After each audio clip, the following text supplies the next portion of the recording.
Hey everyone, Two Angry Frogs here, and Season 2, Patch 11.1 Undermine is upon us. And there are quite a few changes and a complete rework of the Pack Leader hero talents for Beast Mastery Hunter. We also have some visual updates to various spells and hero talents, and some talents no longer available.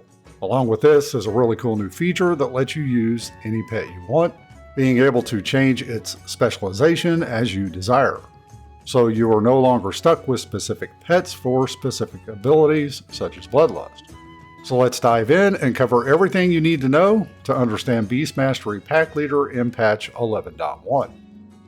So what about the new Pack Leader hero talents? They lean on the fantasy around the historic Hunter Rexar summoning beasts with various abilities. The hero talents do not have a major impact on our rotation, but there are a few things to watch for aligned with which beast is summoned at any given time.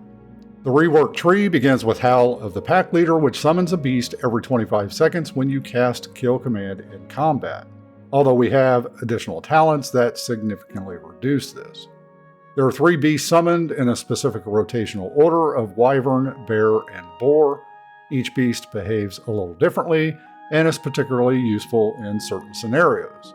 The Bear for AoE, the Boar for single target, and the Wyvern works well with other cooldowns. You can control the beast summoned to some extent by holding Kill Command cast, but it is typically not worth the DPS loss to do this, so you are at the mercy of the timing to a large degree. For Pack Mentality, you get a 10-second cooldown reduction on Barbed Shot when a beast is summoned. This, along with our tier set bonus, provides a lot of additional Barbed Shots, making Frenzy easier to keep up. Pack Mentality also increases Kill Command, with Howl of the Pack Leader providing a big damage boost. With Dire Summons, you get a lot more Beast Summons, as both Kill Command and Cobra Shot casts reduce the cooldown of Howl of the Pack Leader by 1 second. Better Together reduces the cooldown of Howl of the Pack Leader, as well as making our pet damage scale with attack power. Along with these talents, you have one that modifies the behavior of each of the beasts. For the Wyvern, you have Fury of the Wyvern, which causes our pet attacks to increase the damage bonus from the Wyvern, and casting Kill Command extends how long the Wyvern stays by 1 second up to 10 additional seconds. With this talent, you will want to continue to take Animal Companion, since 2 pets will ramp this up even quicker. For the Boar, you have Hog Strider, which increases Cobra Shot damage and causes Cobra Shot to hit multiple targets each time the Boar does damage. As you'll see, with this you'll want to cast a Cobra Shot when you have the maximum 4 stacks when in AoE. For the Bear, you have a choice node, but we're taking Ursine Fury here. Ursine Fury is especially good in AoE, as it aligns nicely with the Bear's damage over time ability, increasing the chance of cooldown reduction on your Kill Command. Our bottom talent in the updated tree, Lead from the Front, activates Howl of the Pack Leader when you cast Bestial Wrath, and significantly increases all damage of your summoned beasts and pets. Due to this talent, we only take 1 point in the spec talent Scent of Blood, since this basically gives us the second charge for free. Finally, we have a couple of talents, including Shell Cover, that provides a small amount of defensiveness, and a choice node between Slick Shoes and Horsehair Tether. Which of these you choose depends on the encounter. However, in AoE encounters, Horsehair Tether can prove very powerful due to being able to gather enemies for more cleave damage. Overall, as you can see in the flow, there is a circular relation in Kill Command kicking off Howl of the Pack Leader, Kill Command and Cobra Shot reducing its cooldown, and Ursine Fury Cobra Shot reducing the cooldown of Kill Command.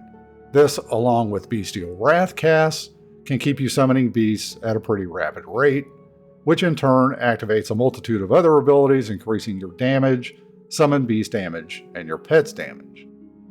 From Season 1 to Season 2, we do have some pretty significant changes to the spec single target talents, so let's cover what to go for here. First up is the change to pets overall. Animal Companion has been made a choice node between Animal Companion for 2 active pets and Solitary Companion for 1 active pet. We will still take Animal Companion here. As we covered earlier, having 2 pets attack is used to ramp up our Wyvern beast damage buff more quickly. Our 2 most important abilities continue to be Kill Command and Barb Shot. So for Kill Command, we'll grab all the standard talents to increase its damage and reduce its cooldown. For the damage, we grab Go for the Throat, Alpha Predator, Savagery, and Killer Instinct. For the kill command cooldown beyond what we already take for our hero talents, we'll also pick up Killer Cobra now to reset it with every Cobra shot during Bestial Wrath, and War Orders for the chance at resetting kill command with Barb Shot. For Barb Shot, we take the typical talents to increase damage, but more importantly, talents to make maintaining our frenzy uptime easier. These include Barb Scales to reduce Barb Shot cooldown with Cobra Shot, Snakeskin Quiver along with Wild Call for a chance to reset Barb Shot with our auto shots, and a chance to fire a Cobra Shot with our auto shots, which in turn activates Barb Scales. Savagery to increase our Barb Shot duration, and finally Scent of Blood to grant Barb Shots with Bestial Wrath. For our big damage burst, we'll take Call of the Wild on a 2-minute cooldown, and Wild Instincts to ramp up pet damage while Call of the Wild is active. For our single target talent build, you can find the import string in the video description below. Although our hero talents have little impact on the single target rotation priority itself, you may notice a different feel to the gameplay. For me personally, it feels a little slower and has a different flow. Due to all of the Barb Shot resets that we get from various talent selections, we tend to cast Barb Shot more often. I found that I was alternating more between Barb Shot and kill command casts, as opposed to casting a lot of back-to-back-to-back kill commands like we did in Season 1. So let's take a look at the single target rotation.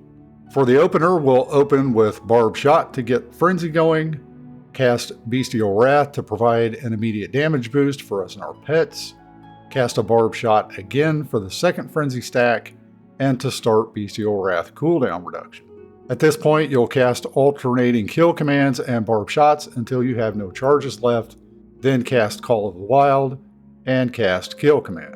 As we go into the rotation, we'll want to watch our Barb Shot Frenzy stacks to make sure we maintain 3 stacks. There are a couple of things to keep in mind here.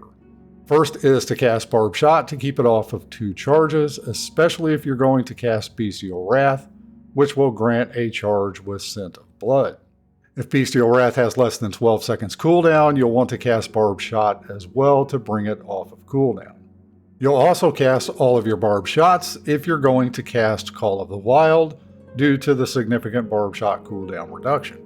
Finally, if your next kill command will proc Howl of the Pack Leader, make sure to cast your Barb Shots due to the cooldown reduction from Pack Mentality. Next, we'll be looking at the cooldowns for Call of the Wild and Bestial Wrath. We want to hit these as soon as they are available since they will give us a boost to overall damage and significantly reduce our kill command and Barb Shot cooldowns.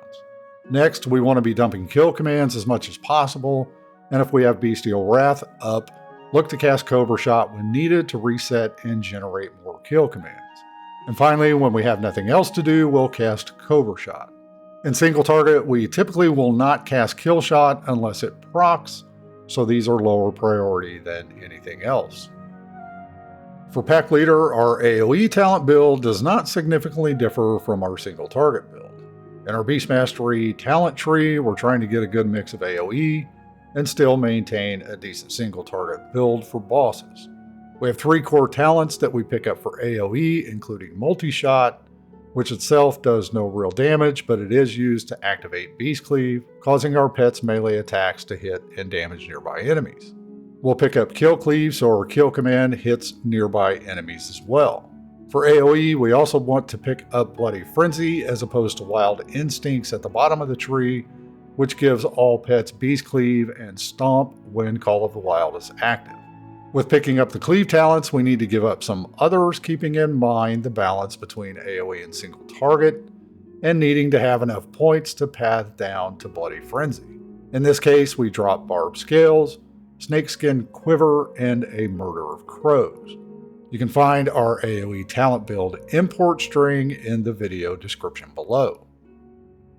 Our hero talents do not have a major impact on our AoE rotation priority except when we summon the boar. With the hero talent Hogstrider, your Cobra Shot strikes more targets and deals more damage, and this effect stacks up to 4, so your Cobra Shot will hit 4 enemies at 4 times the damage. When there are multiple enemies being hit by your boar and stacks are generating quickly, you will weave in Cobra Shot. So you can see a rotation of something like Boar Strike, Cobra Shot, next Boar Strike, Cobra Shot, and so on. So let's look at the AoE rotation. We'll open with casting Barb Shot on 2 different targets. Cast Bestial Wrath to provide a damage boost for us and our pets, and cast Call of the Wild. With the Bloody Frenzy talent, we'll have 20 seconds of Beast Cleave to work with. For a rotation, we'll cast Bestial Wrath when available. We'll want to watch our Barb Shot Frenzy stacks to make sure we maintain 3 stacks.